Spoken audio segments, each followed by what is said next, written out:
So in an attempt to get better at TF2, what I'm going to start doing is sectioning off weeks where I only play one class.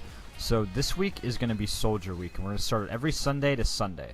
And I want there to be a culminating video, just a fun video on Saturday. Maybe it's like just all taunt kills for a certain class or something like that, but I'm not quite sure yet. But just like one well thought out video, and then the rest of it is just going to be me strictly playing one class, trying to get better and do as many different things with that class as possible. So this week's going to be Soldier, and we're going to start with, this video is going to be about the Battalion's backup. Not the conch, not the freaking buff banner, not the man treads, not the reserve shooter. No, we're talking about the conch. And the whole point of this is we're just trying to get really, really good and trying to get much better at the game. So first off, the Battalion's backup. This isn't the platoon's backup. This isn't the company's backup. This isn't a stupid little conch or a buff. This is a battalion backing you up, guys. So the reason I want to do this one first, and the reason that I think this one is so good, is I think this is the most underrated, probably the most underrated soldier like item ever. And you see people, when you see people using this, when you see people that have the Battalion's backup, like, stick close to those guys. Watch that guy's back, because that guy is using an awesome freaking item. This item gives you 20 additional health points. And when it's charged at 100% charge, when that soldier does 600 damage, because that's how much it takes to charge, 600 damage worth. When that person does that much damage to enemies, he then will have a buff. And when he calls that, everyone in your group that's nearby that you buff is immune to critical damage. Their damage resistance is increased by 35%, and sentry guns have 50% reduced damage.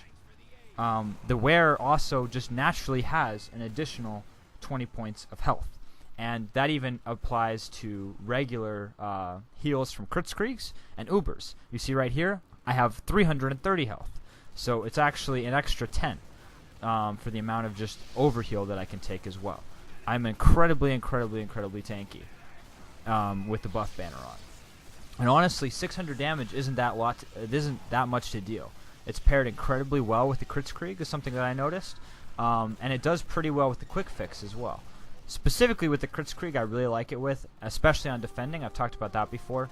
Really enjoy using Kritzkrieg when you're defending on a map, because it just gives you that much more potential to charge into your opponents and get a lot of damage done. So my whole mindset when using the Battalion's backup in this gameplay, since we're on the defending side, is mostly just to stay alive, stay at a central point around my team, and try and deal 600 damage without dying. This is my first death this entire gameplay. This will be my first and only death this entire gameplay. The rest of the time, that's my whole mindset. Is I'm just you can't overextend. You're not even necessarily the pocket, because you don't have a shotgun. So once you use your 4 rockets, you can't really help out your medic that much. You know, you use your 4 rockets and you're kind of dead in the water. You need to back up, and you need to kind of kite your opponents. So the whole mindset is that you're launching rockets, you're spamming choke points, which to some people might seem kind of boring, but you're filling a very essential role on the team, and that's just being that consistent player that's not dying, that's always there. You see here, you're not overextending. You're not the roamer. That's not your job. Your job isn't to roam and dive bomb the enemy and die a horrible death and not do anything. Your job is to always be around, to be that consistent spammer, that choke spammer, that extra guy that can take those extra hits because of that extra overheal that you can take, because of that extra health that you have. You're that guy that can just stand at the front. You're always checking for spies. You're always looking around. It almost feels in a way like you're a support role in a way. There's a lot of cat and mouse that goes into it, a lot of back and forth, where you're trying to decide how far forward you can hold your lines, while at the same time not overextending. Because if you overextend and you die without using your buff banner, you're almost a central focal point for your team. That's how the way that I looked at this game and I looked at this gameplay. Was just that it's very, very important that I don't die and that I stay alive. I'm always charging my buff banner, and I'm always this looming threat. Here, I moved the front lines up for us a little bit, and honestly, this was an overextension on my part, and I realized that right about here, and I'm like, oh, shit, why am I this far ahead? And honestly, that scout probably could have chased me and killed me there without me having used my rage. And that would have been awful for us. That would have been really, really bad if I had died here and not without using my buff. That was definitely an overextension on my part. But I was good to get back there and not have us overextend, spam out a couple choke points, get some lucky crits. That's something else I noticed too. You get crits a lot. You'll notice that like I blast through ammo like nobody's business, but you'll notice that like the more you spam like this, the more prone you are to definitely getting those like lucky crits all the time. I think I just got like 2 back to back there, but you definitely blow through ammo pretty quick. Another thing that's pretty good about like this kind of style is that it just like, especially when you buff like right here, this is a great opportunity for us to just push up and push the enemy lines back up. I look behind me because I thought I had a demo and another soldier with me, but they must have gone around. They did flanking stuff. They weren't with me. That's something that's really important. You want to always be looking around. You want to know where everyone on your team is and what everybody's doing. So I realized there that I'm alone with my medic and I don't have any backup, and I've overextended pretty heavily and I've pushed myself forward a lot. So I wanted to get back there. Like I said, there's a lot of cat and mouse, a lot of just us trying to make sure that I'm in the right place.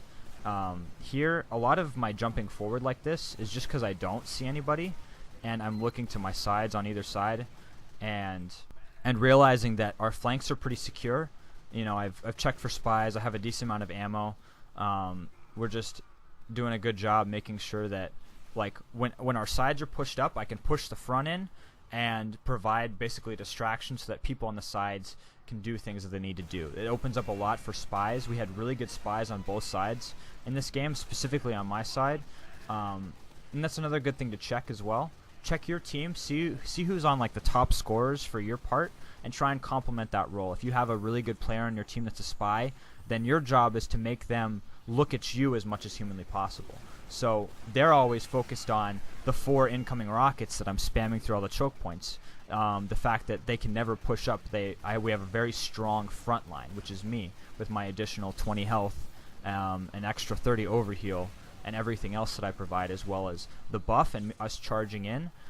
That combination of them always looking behind themselves, as well as having to deal with. So they're dealing with these good spy players that we have, with always having to deal with that, and then always having to deal with me spamming all these rockets out. Look, all these 4 or 5 players are just focused on me right now. They're just focused on this heavy. They're focused on me. We get a nice Battalions backup right here, which I did not use in conjunction with the quick fix. You notice it's very easy to get excited and be like, oh, I'm gonna Battalions backup here as well. Unless they crits Krieg, there was no need for me to use that there. And you see, so we had a period where we had the quick fix going, and then a period where we had the Battalions backup going, and we got the most money or the most time buffed, where we're basically just immune to damage, or we're taking significantly less damage. But that's gonna wrap up this video. There'll be more soldier stuff the rest of this week, specifically tomorrow. But thanks for watching, guys. Peace out.